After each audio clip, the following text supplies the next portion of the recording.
अस्सलाम वालेकुम नाज़रीन, FSID न्यूज में आपका इस्तकबाल है।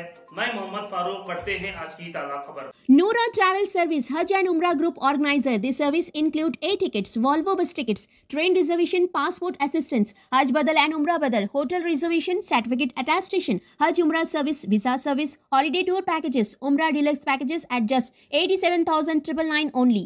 For more details and booking, contact 9391577587 or below numbers or visit their office beside GS Milk Point, SS Gutta Main Road, Mehboob Nagar. SS dental care multi speciality and implant centre doctor Salim Malik की जानिब से रोजाना free checkup. Timing सुबह 11 बजे से रात 8 बजे तक। Sunday also open. यहाँ पर implant with teeth in 3 days, laser treatment, Hollywood smile design, flexible denture व दीगर ट्रीटमेंट किए जाते हैं।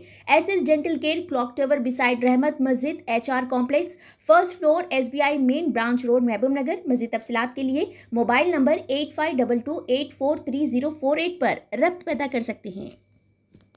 रैतू डिक्लेरेशन में किया गया एक भी वादा पूरा नहीं किया गया। हुक्मरान जमात की वादा खिलाफियों के बायस किसान मुश्किलात का शिकार। धोखा देने वाली कांग्रेस हुकूमत को आखिर क्या सजा दी जानी चाहिए। किसानों के मसाइल की एकसुई के लिए जिद्दोजहद जारी रखने का अज़्म। हनमकुंडा में सदर तेलंगाना जागृति व रुकने कानून साज कौंसिल BRS कविता की प्रेस कॉन्फ्रेंस।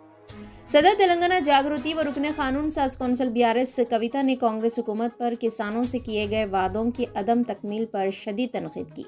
वो आज हनमकुंडा में प्रेस कॉन्फ्रेंस से खिताब कर रही थी। कविता ने कहा कि राहुल गांधी को इंतखाबात से कबल वरंगल लाकर किसानों से वादों पर मुबनी रैतू डिक्लेरेशन जारी करवाया गया, जिस पर किसानों ने एतमाद करते हुए वोट दिया। लेकिन कांग्रेस हुकूमत एक भी वादा पूरा करने में नाकाम रही है। कर्ज मुआफ़ी, खौलदार किसानों को इमदाद, ज़राई मजदूरों के लिए सालाना रकम, इमदादी कीमत की फराहमी, रोज़गार कार्ड्स जैसा एक भी वादा हकीकत ना बन सका और किसानों की बुरी तरह मायूसी का सामना करना पड़ा। सदर तेलंगाना जागृति कविता ने कहा कि आज भी 50% किसान कर्ज मुआफ़ी से महरूम हैं, जबकि बहुत से किसान हुकूमत के वादों पर भरोसा करते हुए नए कर्जे ले चुके हैं, लेकिन उन्हें ना तो रिलीफ मिली और ना ही कोई वजाहत। हौलदार किसानों को सालाना 15,000 देने का ऐलान भी जुबानी जमा खर्च साबित हुआ। वज़ीर आला रेवंत रेड्डी ने अब तक उन किसानों का नाम तक नहीं लिया और ज़राई मजदूरों को 12,000 रुपये देने की बात भी महज इंतखाबी जुमला साबित हुई। कांग्रेस की जानिब से 1 करोड़ रोज़गार कार्ड्स देने का वादा किया गया, लेकिन सिर्फ 20 लाख कार्ड्स ही जारी किए गए और इनमें से भी कई मुस्तफिद नहीं हो सके। रैतू बंधु फंड्स को रोक दिया गया और इंतखाबी फ़ायदे के लिए रैतू भरोसा जैसी स्कीम का सहारा लिया गया। इमदादी कीमत की फराहमी का वादा महज दिखावा साबित हुआ, क्योंकि हुकूमत ने इस पर कोई अमली इक़दाम नहीं किया। कविता ने सवाल किया कि किसानों को धोखा देने पर आखिर कांग्रेस को क्या सज़ा दी जानी चाहिए। उन्होंने कहा कि किसानों को फ़रेब देने वाली इस हुकूमत से आवाम को गांव-गांव सवाल करना चाहिए। उन्होंने इल्ज़ाम आयद किया कि हुकूमत ने नकली बीजों की रोकथाम के लिए भी कोई सख्त कदम नहीं उठाया और ज़राई आबी प्रोजेक्ट्स को मुकम्मल तौर पर नज़रअंदाज कर दिया। वरंगल की तरक्की के लिए साबिक़ वज़ीर आला के चंद्रशेखर राव ने जो काम शुरू किए थे, उन्हें आगे बढ़ाने के बजाय मौजूदा हुकूमत आवाम को मुश्किलात में डाल रही है। मानमुर एयरपोर्ट को रानी रुद्रम्मा के नाम से मौसूम करने का मुतालबा करते हुए उन्होंने ऐलान किया कि इस सिलसिले में वज़ीर आला और मरकज़ी वज़ीर को मकतूब लिखा जाए और 6 अगस्त को जयशंकर जयंती की तक़रीबात को वरंगल में बड़े पैमाने पर मनाया जाएगा। कविता ने याद दिलाया कि रियासत के क़याम से कबल 12-13 में 789 किसानों ने खुदकुशी की और तेलंगाना बनने के बाद हुकूमत ने 3 रुकनी कमेटी बनाकर तकरीबन 400 ख़ानदानों को 5 लाख रुपए माली मदद फराहम की, जबकि बाकी मुतासरा ख़ानदानों को क़ानूनी तौर पर मदद ना मिल सकी, जिस पर तेलंगाना जागृति ने 4 बरसों तक 389 ख़ानदानों को माहाना 4,500 रुपये पेंशन फराहम की। किसानों के मसाइल पर माहिरीन व साइंसदानों से मशवरे किए गए और किसानों की फलाह के लिए KCR ने रैतू बंधु, मिशन काकतिया जैसे इनकलाबी इक़दाम किए, जिसके मुस्बित नताइज सामने आए। रुकन कौंसिल कविता ने वाज़ेह किया कि किसानों के हुकूक़, उनकी फलाह व बहबूद और वादों की तकमील के मामले में हरगिज़ समझौता नहीं किया जाएगा और तेलंगाना जागृति अपनी जिद्दोजहद जारी रखेगी। రూపాయలు మద్దతు ధరిస్తామని చెప్పారు. మిర్చికి 15,000 రూపాయలు ఇస్తామని చెప్పారు. పసుపుకు 12,000 మద్దతు ధరిస్తామన్నారు. ఎర్రజొన్నకు 3,500, చెరుకుకు 4,000, జొన్నలకు 3,050 రూపాయలు ఇస్తామని చెప్పింది. ఇవాళ మద్దతు ధర గురించి మాట్లాడితే ఒక్క మాట కానీ, ఒక కమిషన్ కానీ, ఒక కమిటీ కానీ, ఒక అధ్యయన వేదిక కానీ ఏది లేదు. మద్దతు ధర ముచ్చట కంప్లీట్గా మర్చిపోయింది. ఇవాళ రాహుల్ గాంధీ గారిని, రేవంత్ రెడ్డి గారిని నేను డిమాండ్ చేస్తున్నా, ఓరుగల్లు గడ్డ నుండి డిమాండ్ చేస్తున్నా. 12 సీట్లలో 10 సీట్లు మభ్యపెట్టి గెలుచుకొని పోయిన మీరు మద్దతు ధర గురించి ఎందుకు మర్చిపోయినరు? మద్దతు ధర మీద తక్షణమే మీరు రైతు కమిషన్ ఆల్రెడీ వేసున్నారు, ఆ రైతు కమిషన్ నుంచి వేస్తారా, ఇంకో దాని నుండి వేస్తారా? అర్జెంటుగా కమిటీ వేయండి. మొన్నటికి మొన్న మిర్చి రైతులు ఇబ్బంది పడితే నేను కూడా ఏన్మామ్ల మార్కెట్కి వచ్చిపోయినా. అక్కడ నిలబడి మిర్చి కాంపౌండ్లో నిలబడి మేమందరం డిమాండ్ చేసినాం. దారుణంగా దెబ్బతిన్నది మిర్చి పంట. ఈసారి రైతులకు ఇబ్బంది జరుగుతుంది, మద్దతు ధర ఏమంటే పక్క రాష్ట్రం ముఖ్యమంత్రి చంద్రబాబు నాయుడు ఏమో పోయిండు ఢిల్లీకి, తండ్లాడిండు ఎంతో కొంత మిర్చి రైతులకు లాభం చేయాలని. మన రాష్ట్ర ముఖ్యమంత్రి మాత్రం ఏమీ పట్టనట్టు ఉండిపోయిండు. కాబట్టి మా నిజామాబాద్ పసుపు రైతులకు కూడా 12,000 మద్దతు ధర ఇస్తామని ఇలా చెప్పిండ్రు, కానీ ఎక్కడ కూడా ఇయ్యనటువంటి పరిస్థితి ఉన్నది. ఈ మద్దతు ధర పక్కన అట్లా పెడితే పంట బీమాకు మహాత్మా గాంధీ గ్రామీణ ఉపాధి హామీ పథకంతో లింక్ చేస్తామని చెప్పారు. ఈ సీఎం గారి సంగతి మీకు తెలుసు, ఎప్పుడు ఫ్లైట్ మోడ్లోనే ఉంటాడు. హాఫ్ సెంచరీ దాటిపోయింది ఢిల్లీకి పోబట్టి, 50 సార్లకు ఎక్కువైంది. ఈ 50 సార్లలో ఒక్కసారి కూడా ప్రధానమంత్రి గారిని ఉపాధి హామీ పథకంతో వ్యవసాయాన్ని అనుసంధానం చేయమని ఒక్క ఉత్తరం కూడా ఇప్పటివరకు ముఖ్యమంత్రి గారు ఇవ్వలేదు. మరి ఎందుకోసం ఇవ్వలేదు? మీరు ఇచ్చినటువంటి మేనిఫెస్టో, మీరు ఇచ్చినటువంటి రైతు డిక్లరేషన్, రాహుల్ గాంధీ గారు వచ్చి ఇక్కడ మాట్లాడినటువంటి మాటలు అన్నీ కూడా మోసమేనా అని చెప్పి ముఖ్యమంత్రి గారిని నేను ప్రశ్నిస్తూ ఉన్నాను. దాంతోపాటు ఇక రైతు కూలీల సంగతి మీకు తెలుసు. రైతు కూలీలకు సంవత్సరానికి 12,000 ఇస్తామని చెప్పింది. మొత్తం ఎన్ఆర్ఈజిఎస్లో ఉన్న జాబ్ కార్డ్స్ మన తెలంగాణలో 1 కోటి మందికి పైగా ఉంటే వాటిని కుదించి 20 లక్షలకు పట్టుకొచ్చింది. ఆ 20 లక్షల మందికి ఇస్తామని చెప్పి డాంబికలు చెప్పి కార్యక్రమాన్ని ప్రారంభించింది. ఓపెనింగ్ చేసిండ్రు తప్పితే, ప్రచారం చేసిండ్రు తప్పితే ఏ ఒక్క రైతు కూలీ బిడ్డ కూడా 1000 రూపాయలు ఇచ్చినటువంటి పాపాన పోలేదు. మరి ఆ విషయాన్ని ఇవాళ ఎంఎన్ఆర్ఈజిఎస్ కార్డు ఉన్నటువంటి ప్రతి ఒక్కరు కూడా ఎక్కడ కాంగ్రెస్ నాయకులు వస్తే అక్కడ ప్రశ్నించమని నేను కోరుతున్నా. ఊర్లలోకి పోతారు కదా, ఇప్పుడు సర్పంచ్ ఎన్నికలు వస్తాయంటున్నారు, ఎంపీటీలు వస్తున్నాయంటున్నారు. ఊర్లలో జాబ్ కార్డ్స్ ఉన్న ప్రతి ఒక్క అన్నదమ్ములు, అక్క చెల్లెలు కూడా మీ అందరు నేను విజ్ఞప్తి చేస్తూ ఉన్నా, కాంగ్రెస్ నాయకులు ఎప్పుడు వస్తే అప్పుడు వాళ్ళని నిలదీయండి. ఓట్లప్పుడు మంచి మాటలు చెప్తారు, మళ్ళీ మమ్మల్ని ఎట్లా మర్చిపోతారని చెప్పి వాళ్ళని నిలదీయవలసిందిగా నేను కోరుతా ఉన్నా. ఇక భూమాత పెడతాం, ధరణి బాగలేదు అని చెప్పి లొల్లి పెడితిరి. ధరణితో నష్టం జరిగిపోయిందంటారు, ధరణితో అవినీతి జరిగిపోయిందంటారు. మీ భూమాత ఏమాయ మరి ఇంతవరకు ఎక్కడ కూడా కనపడతలేదు, ఎక్కడ కూడా ఇంప్లిమెంట్ అవుతలేదు. మళ్ళా పాత ధరణియే బాగుండే అని రైతులందరూ చెప్పేటటువంటి పరిస్థితి వస్తుంది తప్పితే ఎక్కడా కూడా ఒక్క ముందడుగు పడలేదు. అర్జెంటుగా మీరు ఆ భూమాత ఏదైతే పెడతామన్నారో వాటిని తప్పకుండా ఇంప్లిమెంట్ చేయవలసిందిగా నేను డిమాండ్ చేస్తూ ఉన్నాను.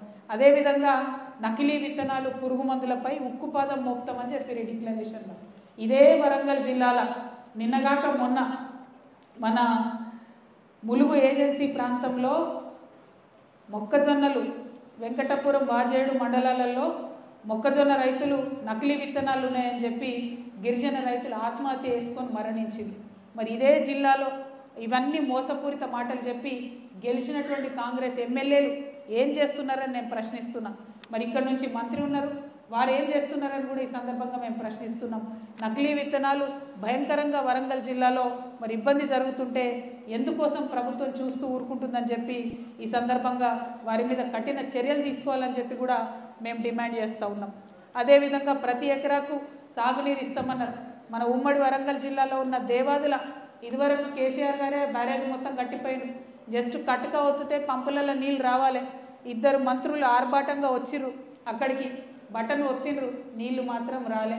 ఆడ ధర్మసాగర్ దగ్గర పైపులు పగిలిపోయి వీళ్ళ నిర్వాకాన్ని చూపిస్తున్నటువంటి పరిస్థితి కనబడుతున్నది.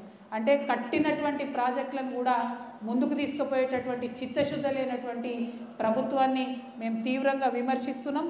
ఖచ్చితంగా కాళేశ్వరాన్ని వినియోగించుకొని ఏదైతే మెహబాద్ వరకు, మన పరకాల వరకు రావాల్సినటువంటి నీళ్లను వచ్చే విధంగా ప్రయత్నం చేయాలని కూడా కాంగ్రెస్ సర్కార్ని మేము డిమాండ్ చేస్తూ ఉన్నాం. ఇక వరంగల్ సంగతి చూస్తే మన టౌన్ అంతకుముందు రేవంత్ రెడ్డి గారు ఎప్పుడు వాన పడితే అప్పుడు అనేది అరే రే వరంగల్ మునిగిపోతుంది కేసీఆర్ గారు ఏం చేస్తున్నారని.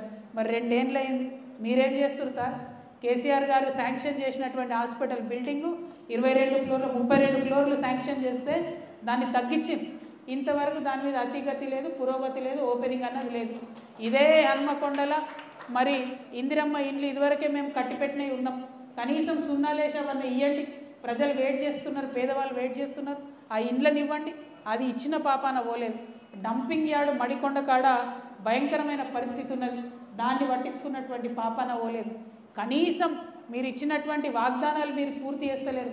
కనీసం చెత్తనన్న ఎత్తండి, ఆ చెత్త ఎత్తడానికి కూడా మీకు పనికొస్తలేదా? ఆ తీరిక లేదా అని చెప్పి ఈ ప్రభుత్వాన్ని నేను ప్రశ్నిస్తూ ఉన్నాను. మరి మన దగ్గర ఇప్పుడు ఏదైతే ఎయిర్పోర్ట్ రాబోతా ఉన్నదో ఆ ఎయిర్పోర్ట్కి రాణి రుద్రమదేవి పేరు పెట్టాలని నేను మరొకసారి డిమాండ్ చేస్తూ ఉన్నాను. ఇదివరకు కూడా డిమాండ్ చేసినాం. ఇప్పుడు ఖచ్చితంగా మామూలు దగ్గర వచ్చేటటువంటి ఎయిర్పోర్ట్ని రాణి రుద్రమదేవి గారి పేరు పెట్టాలని డిమాండ్ చేస్తున్నాం. మనం ఓరుగల్లు ప్రజలందరూ కూడా ముక్త కంఠంతో ఈ డిమాండ్ చేయాల్సినటువంటి అవసరం ఉన్నది. ఎందుకంటే ఈ కాంగ్రెస్ వాళ్ళ సంగతి మీకు తెలుసు. చిన్న బస్ స్టాండ్ దొరికినా దానికి రాజీవ్ గాంధీ పేరో, ఇందిరాగాంధీ పేరో, వీలైతే నెహ్రూ గారి పేరో, ఏదో గాంధీ పేరు పెట్టి మళ్ళీ మన తెలంగాణ సంస్కృతిని వెనక్కి నెట్టే ప్రయత్నం చేస్తారు. ప్రత్యేకించి ఓరుగల్లు ఆడబిడ్డలు రాణి రుద్రమదేవి పేరు మామ్నూర్ ఎయిర్పోర్ట్కి పెట్టేంత వరకు కూడా ఊరుకోవద్దని ఈ సందర్భంగా మీ అందరికీ విజ్ఞప్తి చేస్తూ, ఈ డిమాండ్లో తెలంగాణ జాగృతి తప్పకుండా పోరాటం చేస్తుంది. రేపే నేను కూడా కేంద్ర మంత్రి గారికి, ముఖ్యమంత్రి గారికి కూడా ఉత్తరం రాస్తాను. ఇక్కడ ఉండేటటువంటి తెలంగాణ జాగృతి జిల్లా శాఖ కూడా ప్రయత్నం చేయాలి. ఎయిర్పోర్ట్కి రాణి రుద్రమదేవి పేరు పెట్టడానికి మీ వంతు కృషి చేయాలని ఈ సందర్భంగా నేను మీ అందరికి కూడా విజ్ఞప్తి చేస్తూ ఉన్నాను. మరి ఆగస్టు 6 జయశంకర్ సార్ బర్త్డే ఉంటుంది. జయశంకర్ సార్ పుట్టినరోజు అంటే తెలంగాణ జాగృతి నుండి మేము వార్షికోత్సవాలుగా, మా సంస్థ వార్షికోత్సవాలుగా నిర్వహించుకుంటాం. మరి ఈసారి ఆగస్టు 6 జయశంకర్ సార్ బర్త్డేను ఓరుగల్లులో నిర్వహించుకుంటాం. పెద్ద ఎత్తున ఓరుగల్లులో నిర్వహించుకునేటటువంటి ఈ కార్యక్రమంలో తెలంగాణ జాగృతి రాష్ట్ర శాఖలను కూడా అన్నింటినీ ప్రకటించుకుంటాం. అన్ని చోట్ల కూడా జాగృతిని బలోపేతం చేసే దిశగా కార్యక్రమాలు రూపొందిస్తూ ఉన్నామని ఈ సందర్భంగా తెలియజేస్తూ, మరింత ఆలస్యమైన వేచి ఉన్నటువంటి ప్రెస్ మిత్రులకు మరొకసారి మనస్ఫూర్తిగా ధన్యవాదాలు తెలియజేస్తూ, మన ఓరుగల్లు బిడ్డ రాణి రుద్రమదేవి పేరు పెట్టేంత వరకు కూడా విశ్రమించకుండా ప్రెస్ మిత్రులు కూడా తమ వంతు ప్రయత్నం చేయవలసిందిగా కోరుతున్నా. ఏ ఉద్యమమైనా మీరు లేని సాధ్యం కాదు. తెలంగాణ ఉద్యమంలో కూడా మీరు వెన్నంటి నిలిచి మా పోరాటాలన్నిటికీ మద్దతు ఇచ్చిండ్రు. అదే పంతాన్ని కొనసాగించవలసిందిగా మీడియా మిత్రులను కోరుతూ, మరి నర్సంపేటలో ఒక ప్రైవేట్ కార్యక్రమానికి వెళ్ళేది ఉంది. అది వెళ్తూ మధ్యలో ఓరుగల్లులో ఉన్నటువంటి సమస్యలను, మరీ ముఖ్యంగా రైతన్నలను కాంగ్రెస్ పార్టీ విస్మరిస్తున్నటువంటి తీరుని మరొక మారు ఓరుగల్లు ప్రజలకు, తెలంగాణ ప్రజలకు గుర్తు చేయాలన్నటువంటి ఉద్దేశంతో ఇక్కడ ఆగినాం. ఎన్నికల కోసం రాహుల్ గాంధీ ఓరుగల్లు వచ్చింది. ఎన్నికల కోసం రైతు డిక్లరేషన్ ఇవ్వడానికి, రైతులు మభ్యపెట్టడానికి ఇక్కడికి వచ్చింది. మరి ఖచ్చితంగా రాహుల్ గాంధీ గారు మళ్ళీ రావాలి, వచ్చి వాళ్ళు ప్రకటించినటువంటి ఈ పథకాలన్నీ కూడా ఓరుగల్లు ద్వారానే వాళ్ళు ముందుకు తీసుకెళ్లాలని చెప్పి నేను మరొకసారి డిమాండ్ చేస్తూ మీ అందరి దగ్గర సెలవు తీసుకుంటున్నాను. Thank you. జై తెలంగాణ, జై జాగృతి. आप हमारा ये वीडियो YouTube पर देख रहे हैं तो सब्सक्राइब करना ना भूलें और बेल आइकन दबाएं। और अगर आप हमारा ये वीडियो Facebook पर देख रहे हैं तो पेज को लाइक करें और फॉलो करें।